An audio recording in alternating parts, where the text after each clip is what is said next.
guys, welcome back to the channel and welcome to a war video for the new season 53 with Provocateur and Secutor as the tactics. And I am in a new alliance and I really hope to stay here for a long time. So welcome to AO Edge noob. And yeah, let's jump into it. I had a great season last time around. I had around 68 fights and I think a few deaths in there, like 3 or 4, but that was a great season for me. Moving here, today the first fight I'm assigned is node number 4, and that is going to be Study, Build Up Fury, and Running on Fumes, Heal Block, and also While They Are Down. Now, usually this fight goes really well for me. I usually just use parry and heavy and keep my distance so I can keep the fatigue away from me.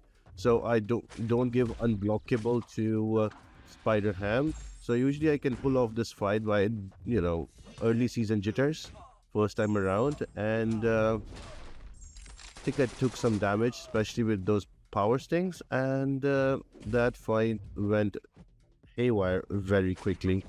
So just there, using a heavy attack, he's down at 19%. I'm comfortable. It's okay. I still got 56% of my health.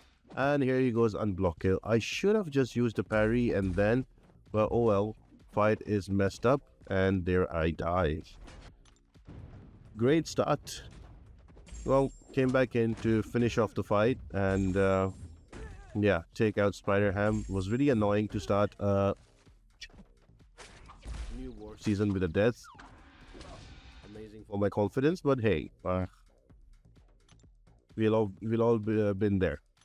Next up is node number 13. With long distance relationship, heal block, insult to injury, and study build up fury. And I'm going to go against a Rintrah. Now this fight is much more easier and predictable. All I'm going to do is use my Joe Fix It, spam that SP1s, make sure that I don't build up too many charges, keep throwing a heavy attack in between, and I'm all good here. To an SP2, the heal block is up, don't need to worry about the tactic, and it's down to 4 charges, now down to 0. So slow and steady, just with those SPO spams, let the bleeds come out, and I am able to take out Rintrah quite comfortably in the end. I do push him to a couple of SP2s, but that's okay, as long as I have those heal block up with the Secutor champ, I should be okay, not needing to worry about the power gain. So going back in, another SP1, 20 bleeds, there goes your Rintrah. Now that was section 1 done, already embarrassed I gave up a death, but well, moving on to section number 2, that is going to be node 22 to start with. Now this was a really tricky fight with Black Widow Clairvoyant against Viv Vision. Now Viv is a really new champion to me. I just took her up last season. At the end of last season I thought, you know what, if the planners need another option, I might it's good to have a Viv Vision Ascended.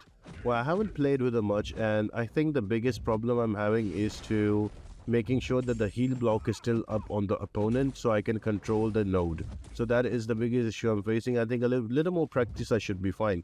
Now the trouble here in this fight was, okay, I have to keep her to an SP1, that's okay, but also I am bleed immune, that also gives her her charges. Now the more charges she has, the more power gain she's going to get, and eventually she's going to get to an SP2. She gets to an SP2, she throws that buff immunity on me, sorry, buff removal on me. I am going to lose all of my armor ups. So yeah, that was something I need to be careful about. So here's the SP2, just jumping around, letting her throw that SP2 out. The power gain was a bit scary to push her to an SP2, but that's okay. Unblockable SP1.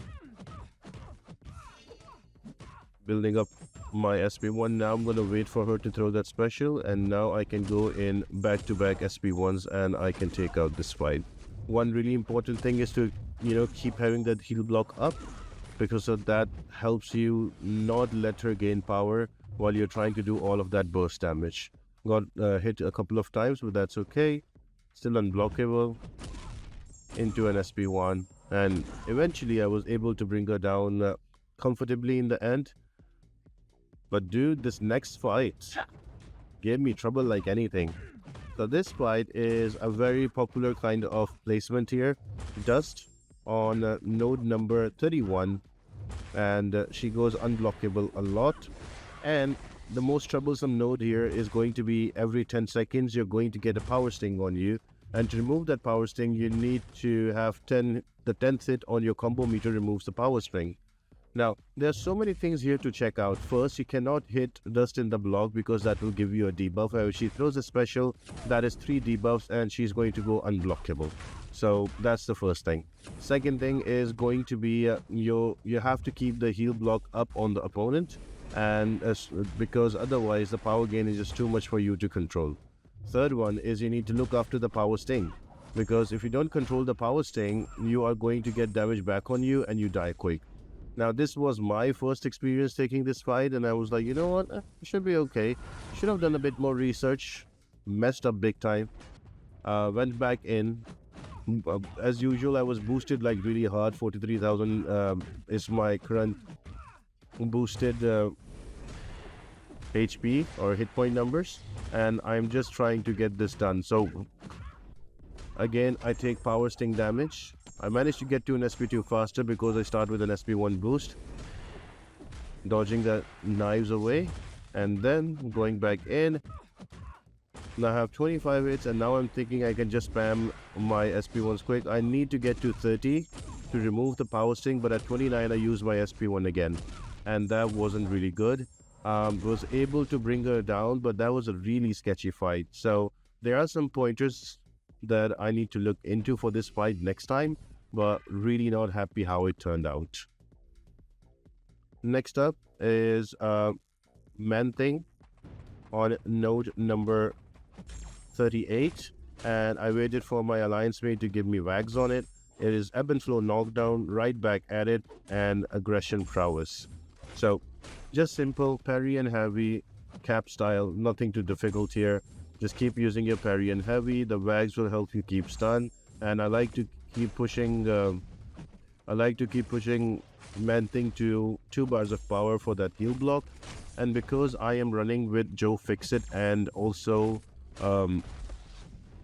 with Vision, I apply weakness, and I also apply armor break on the opponent. Although Man-Thing is armor break immune. What I'm trying to say is that I get a lot of debuffs on parry that helps me keep that heal block up on the opponent, so I don't have to worry about the tactic, the power gain from it, or the miss from it. So that works out really nicely in my favor. All I'm trying to do is to parry and heavy and push Man-Thing to SP2s, and yeah, that's about it on this fight. Slow build-ups, making sure that I have enough of those kinetic charges. There we go. And because I'm just playing parry and heavy, so most of the time the ebb and flow protection is down. But if when it's not, I can just simply knock him down again, and can use a big SP3 also to do quite a bit of damage. But I stayed with SP2s only. Was using a 200% boost here, so back up to an SP2 again. So pretty easy and straightforward fight. Was able to get it down, no problem.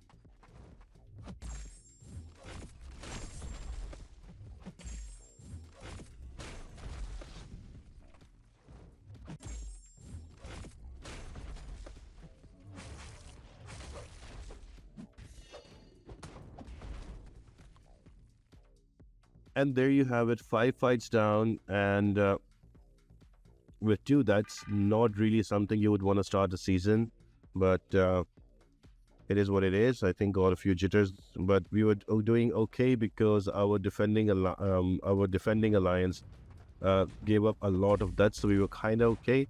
So here we are in the last 2 fights on the boss island. First one is node 48. That is going to be against a rank 3 Wong with combat deja vu prowess, puncture, and conflictor. Now I did get a wags here from my teammate, so the name of the game here is to keep him to an SP1 only and keep an eye on the unstoppable. So I am running a Spider-Man 2099 relic, so there is a cooldown on my dexterity, but if the cooldown is active, then if I dex, there is no cruelty buff that I get, so I can avoid that unstoppable from Wong. So that's one thing. Another thing, I have to alternate my combos. I have to go one combo medium, light, medium, and then the next combo I have to go like a heavy attack, so I don't give much of prowesses to Wong. So what I was trying to do here, just use parry, medium, light, medium, and then parry, use a heavy attack. So my combos are alternated, and I'm not giving any prowess, and I'm not giving any kind of prowess puncture. And as soon as I get an SP1, I throw that out, and I also bait out his SP1s and block them out. Do not like try to evade them and give him unstoppable. And another thing was with the SP2s also, I was trying to avoid it totally. And if you just get to an SP2, just simply block it and I'm good. With the Eldritch Energy reaching to 90, wait for an SP1, throw a heavy attack, and we are good there. So that was a fun fight, and then I moved on to the boss fight. Now, I've done this fight quite a few times. I've practiced this fight a lot last season, but I only got to take Amora down once last season. So starting of the season, I was given this fight. So I practiced it quite a lot in the off season. So right now, I am starting boosted really well. If you look at 48,000 is going to be the power rating of my Fix-It. And I'm also started with the invulnerability boost. And also 33% SP3 reduction boost. So here we are, already she is down to 72%. So generally speaking, if it's a 6-star ascended, it's much more easier. She takes a lot more damage. But even if it's a 7-star rank 3, she is a little hard to take down because I know for armor or everything. So the name of the game here is, as soon as I removed all of her spells, I'm just gonna spam my SP1s. I'm gonna use 3-hit combos and hold block. So if she's gonna throw I do not allow her to throw an SP1 or SP2, just take her straight to SP3, and my invulnerability boost will help me tank that SP3, and I'm able to eventually take out Amora. So yeah, that was my first war with AOH, Book of Vishanti. 7 fights, 2 that's really not happy about it. Well, one of them I really need to learn the fight. That is going to be against Dust with Vision. Clueless about that fight, so I need to learn that one. But that other fight with Spiderham is just really unforgivable. But I was able to get the boss down without giving up any kind of that, so that kind of helped my stats in the end. But yeah, I need to clean up a lot. So I'll see you on the next one. Bye.